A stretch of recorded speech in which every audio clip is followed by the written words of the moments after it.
Magandang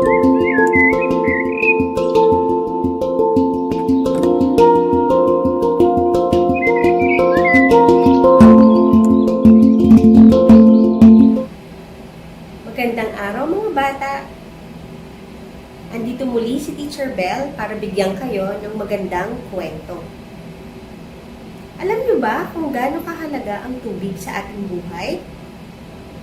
Halika, alamin natin. Meron akong kwento tungkol sa batang si Lilay. Ito ay kwento ni Becky Bravo na guhit ni Romel Poson. Handa na ba kayo?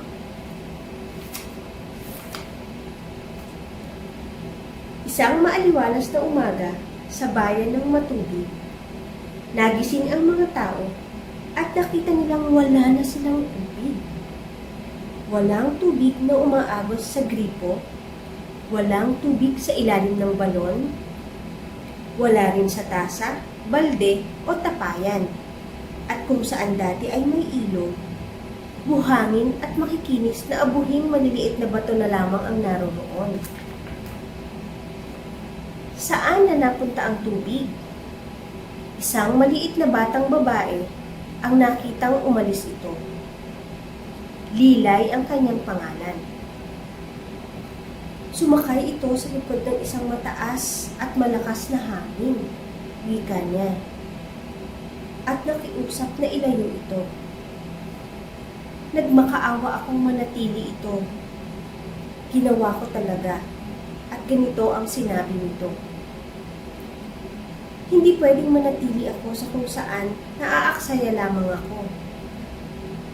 Laging nakabukas ang mga gripo nyo, buong gabi at araw. Maraming natatapon sa akin. Hindi ako pwedeng manatili rito.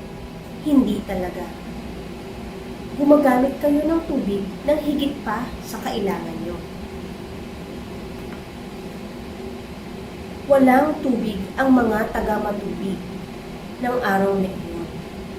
Sumirit ang lupa sa ilalim ng kanilang mga paa at doble ang init ng araw. Wala silang tubig para makapagsaing, wala silang tubig na pampaligo, hindi sila makapaglinis o makapaghugas, hindi maalagaan ang kanilang mga alagang hayop at mga tanim. Isang araw ang lumipas at isa pa.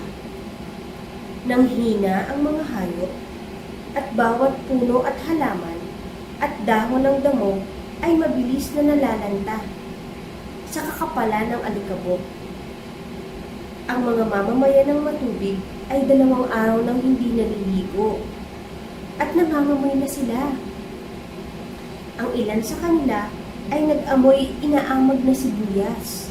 Ang ilan ay umaalingasaw na parang binasang isda. At ang iba ay sumingaw ng di kaaya-aya mula sa mga bagay-bagay na hindi na magandang banggitin pa. Nauhaw sila. Uhaw na uhaw. At iyon ang pinakamasaklap. Kailangang hanapin natin ang ating tubig. Hinaing ng mga mamamayan. Walang makapapaglagay kung paano magagawa iyon. Maliban sa isang maliit na batang babae, siyang nakakaalam. Si Lilay. Ang hangin, wika niya, ay matutulungan tayong mahanap ang ating tubig. Magtanong ng magalang, walang ligoy at matapat. Tanungin ito kung ano ang dapat nating gawin. Kaya, nagtanong-tanong ang mga mamamayan sa bawat hangin na umiihip sa bayan. Tinanong nila ang mga galing sa kanluran, timog, silangan at hilaga, at lahat ng mga nasa pagitan. Sa wakas ay natagpuan nila ang hangin timog kanluran. Sinabi nito, ito ang tumangay sa kanilang tubig. Parang awa mo na. Sabihin mo na sa amin kung saan nagpunta ang aming tubig. Pakiusap nila. Kailangan namin itong bumalik. Naging pabaya kami sa paggamit ng tama at ngayon ay naghihirap kami dahil sa kawalan. Kung ang isa sa inyo ay may lakas ng loob na sumakay sa likod ko, dadalhin ko siya sa tubig, mungkahi ng hanging timog silangan. Nagkaroon ng mahabang katahimikan at walang umiimik, walang sumubok. Ang lahat ay natakot sumakay sa hangin. Walang may sapat na tapang na lumipad.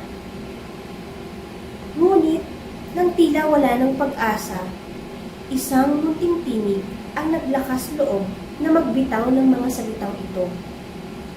Ako ang gagawa, wika ni Lilay, at matamang tinitigan ng kanyang walang takot na kulay kapeng mata ang hangin. Isang makinarya ang ginawa para tulungan siyang makalipad. Isang kahangahangang pares ng pakpak. Ginawa nila iyon mula sa abaka at dahon ng saging at pisi. Pagkatapos ay umihip ang hangin ng buong lakas. Itinaas iyon ni Lilay mula sa lupa at itinulak para lumipad. Habang lumilipad si Lilay sa papawiri ng nayon, ay nakita niya ang isang nakakalungkot na tanawin. Lahat ng nakalatag sa ibaba ay maalikabok, tuyot at kulay kape. Nakakita siya ng mga kahabag-habag, mahihinang hayop, naghihingalo dahil sa matinding pagkauhaw. Sa umpisa ay naisip niyang pabayaan na lamang ang mga ito. Ngunit napagpasyahan niyang mali iyon. Kaya padagit na bumaba siya sa lupa at isinama niya ang lahat ng iyon. Lumipad sila sa ibabaw ng mga bundok, burol at di mabilang na mga bayan, at hindi huminto upang magpahinga. Sa wakas ay narating nila ang isang malawak na lambak na lunti. Hayun ang inyong tubig, wika ng hangin, at inilipag si Lilay sa tabi ng isang malalim at malamig na ilog na nakatago sa pagitan ng mga puno. Buong kasiyahang uminom ang mga hayop sa gilid ng tubig at gamit ang mga kamay na sinalok iyon ni Lilay. Bumalik ka sa matubig, pakiusap niya sa tubig, at buhayin mo uli. Dati ay nag-uumapaw ka, kaya inaksaya ka namin. Mula dapit hapon hanggang bukang liwayway. Hindi namin naisip na maaaring mawala ka sa isang araw. Tuyot ang lupa, nanguluntoy ang aming mga halaman, at nanghina ang mga hayop. Tiyak na mamamatay ang aming nayon sa pagkauhaw. Bawat magulang, anak na lalaki at anak na babae. Ganap na kaming natuto sa aming leksyon. Walang buhay kung walang tubig. Nagmamadaling bumalik ang hangin sa matubig ng araw na yon. Kasing bilis nang kaya nitong pag-ihip. Sumakay sa likod nito ang tubig, habang lumilipad naman si Lilay sa tabi nito. Nagdiwang ang buong nayon sa nakita nila at nagunahan sa ilog. Buong pasasalamat na tinighaw nila ang pagkauhaw, hayop at tao man. Humulaw ang alikabok, naging malamig ang lupa.